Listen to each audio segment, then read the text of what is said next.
Hey everybody, this is Tom coming to you. Happy Saturday. Where am I? Well, I'm in the backyard, so welcome to the backyard. This is the garden area. Ooh, got something cool to show you. Look at those daffodils back there along the fence line. There's my compost tumbler there, Vivo Sun compost tumbler.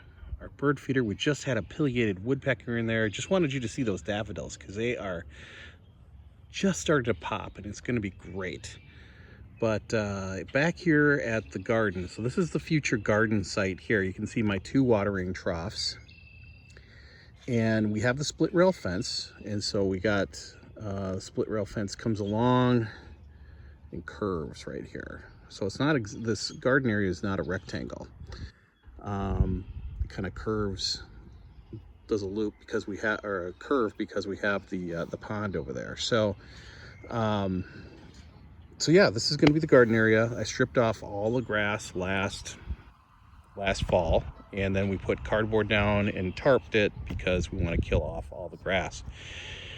I am not going to be planting much in the ground. I'm going to be using my water troughs there and manufacture the soil. I mean, we do have sandy soil here. It's perfectly fine. You can see we are growing daffodils, trees, everything's growing great, but I prefer having my self-watering systems, my wicking beds out of these 2 troughs. We're going to add a couple more too, and we're going to add some rain gutter grow systems. Now, the thing about it is, I'm going to zoom back here so don't get sick. I am uphill. It is sloping that way and it's sloping that way, so it's all kind of funneling towards that those 2 big maples right over there. They're fabulous, 2 fabulous maples, and that pine tree. That's where all the water is going, kind of, because it also goes off this way too. So there's almost like a little hill this way. There's definitely a hill towards the pond, but there's also a little hump here, and it's going this way, and then this side is going that way. So the reason I'm talking about all this is all going to be garden design related. It's going to have great, I mean, I'm facing the east. That's the east that way. West is behind me. North is up that way. South is this way. So we are going to get great sun. We're going to get great sun in the spot. There's no trees. I mean, the big white pines are over there, but really we're going to have sun most of the day. So sun isn't the problem. Water, I've got a hose. I've got to work on that. I'm putting a hose reel over here. There's a hose right there. We've got water. So the third element, so we've got sun, we've got water, nutrients, our soil. So we're going to manufacture our soil, have it in our wicking beds, these 2. We're going to have those right up here at the top. We're going to have to fence everything. But the other thing I want you to think about, because this is what I'm thinking about as I'm sitting here in my Adirondack chair in my future fire pit area, I need level ground.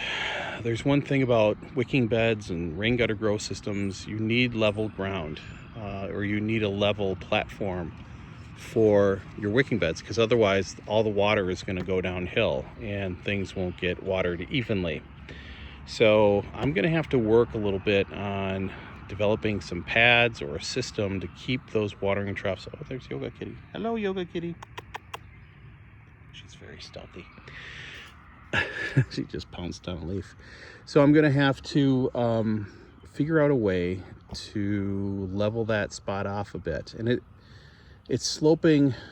Yeah, it is sloping towards the pond. So I'm going to have to cut in on this edge towards me and push that soil to the back. Might even have just a little retaining wall or something. I'm gonna have to figure that out. And if I have 2 wicking beds up here, kind of where that post is, there's gonna be a wicking bed there, wicking bed the other side, another one here, another one there, rain gutter grow systems back here, or maybe 3 across. I'm not sure yet. I gotta kind of place things. Yeah, it's actually going to fill up really, really fast. Now, the rain gutter grow systems I'm not too worried about. The ones that I'm going to have, it's almost like a shallow grow box that's 2 feet off the ground, at least 2 feet off the ground. And I've got grow bags in those. Actually, I might do 4 feet off the ground. Get those up around, you know, your belly height or so. So there will be no bending with those. No bending. And it's going to be, and it really depends on what I put in there. So for like for cucumbers, I would keep that low to the ground so I can trellis that up. For peppers, you know, peppers don't get more than 4 feet high, maybe, usually around 2. So they don't need to, they can be up a little higher. So it really depends what you're putting in your rain gutter grow system that determines the height of that system. And I know that peppers, and I know that peppers and cucumbers really do well in rain gutter grow systems from my previous experience. Tomatoes are going to go in the wicking beds. I also have a bunch of ginger and turmeric that I want to play with and figure out how I'm going to grow that in some kind of wicking bed system. Also herbs, lots of tomatoes, peppers, herbs. Yeah, I've got to come up with my planting plan and what, oh, she's very stealthy, and how I'm going to plant that all out, given limited watering troughs, wicking beds, and limited rain gutter grow systems this year. So I can't blow it all out.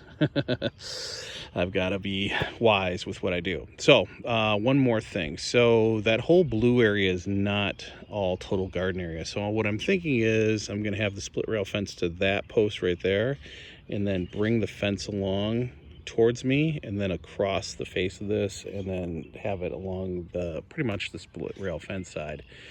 So I'm going to take out the split rail fence from here to here. I'm going to take that out, leave that one, and this little spot up here is going to be flowers, and for the flowers, and for the bird baths, and probably some rhubarb up there, and just have a nice little spot there for all those. And yeah, so that would be kind of right up in this space, and then everything back here is for the garden. I'm not planning on taking this pine. That's actually a really nice pine. I want to leave it in place. That's a decorative maple. I think it's called a Japanese maple. I think it's really pretty color in the winter or in the fall. I've also got some dogwood right there, which is nice, and Jules can use that for floral design. So yeah, it's going to be a compact space, a lot going on in a compact space, but I think it'll turn out really nice. And that's going to be the project, is to lay this all out and get a coherent plan. I almost feel like it's a little too small, but small scale gardening, right? Oh, I'm really excited about it. You know, and it's nice over here. We're gonna want to keep a nice patch of grass over here for Jules' yoga. One other enhancement that I've got, we're planning on feeding the birds. We love the birds, so I do anyway. So this right here is I call it the big bird feeder buffet, and birds of all kinds just land in that and eat. And I have some suet there on the left hand side of that little platform. I developed this at the farm, and then I just brought it up here and finally sank a post and put it on there. So the post is actually down towards the shore, about, I don't know, 5 feet off the water line, maybe 6 feet off the water line, but it's actually about 6 feet high. So you can see how it falls away and heads towards the water there. So the other thing about the posts that I'm going to put in and the deer fencing, I'd like to hang some hummingbird feeders there, and we did get really good hummingbird action at these feeders, because I had the hummingbird and the oriole feeders here, and I really like I said, just had a pileated woodpecker in here. This is a downy woodpecker. Here comes a starling.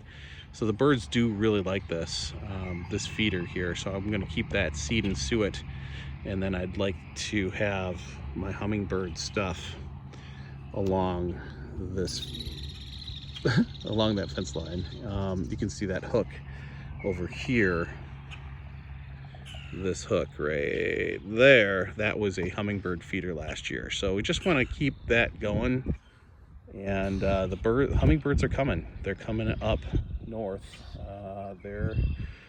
They're like in Illinois, so we're gonna have to get at it and put our feeders up soon and get this all kind of figured out, because seedlings are growing. Seedlings are growing fast, so it's gonna be time to plant before you know it.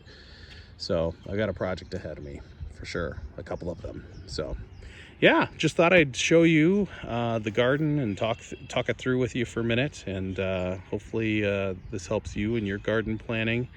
I mean, geez, you couldn't have asked for a better setting right here, and good sunlight, excellent water. We'll manufacture soil, we'll have excellent soil. Got compost kind of down in here. I've got a bunch of leaf mulch down, actually right down in there. You can see it, a little pile of leaf mulch, my tumbler. So I'm creating compost, got worm casings or castings.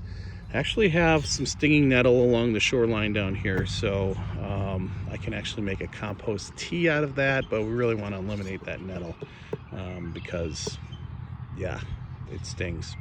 So this is getting a little bit long. I just wanted to show you what's happening here at the landing, and yeah, the birds are back.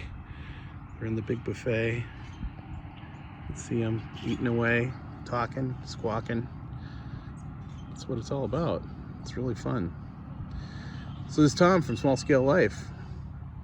Remember to learn, do, grow, be a little better every day. And let's do this. All right, everybody. We'll talk to you real soon. Take care, everybody.